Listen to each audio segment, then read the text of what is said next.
بسم الله الرحمن الرحیم. الحمد لله رب العالمین. الصلاة والسلام على اشرف الانبیاء والمرسلین حبیب اله العالم ابی القاسم مصطفى محمد صلی الله علیه و آله و سلم. قال الله الحکیم فی محکم کریمه اعوذ بالله من الشیطان الرجیم قد بدت البغضاء من افواههم و ما تخفی صدورهم اکبر. ملت شریف، غیور، فهیم، متدین و همیشه در صحنه شهرستان بیرجند سلام علیکم. آفرین بر این همت و این حضور و این شور و شعور شما امت غیور و همیشه در صحنه.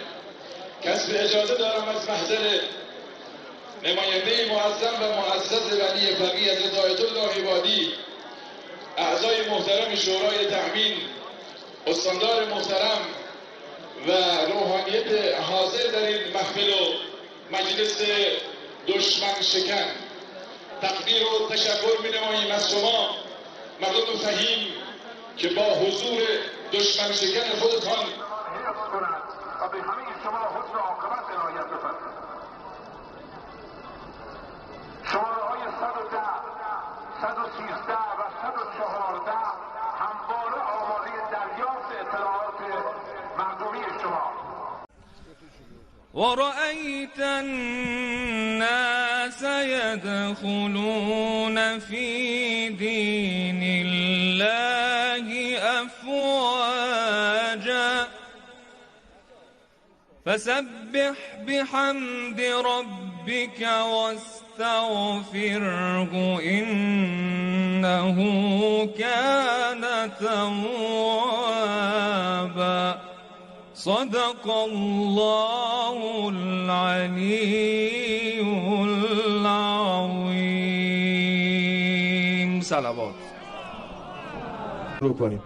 تشکر از قاری محترم قرآن. یه صلوات بلند بفرستین.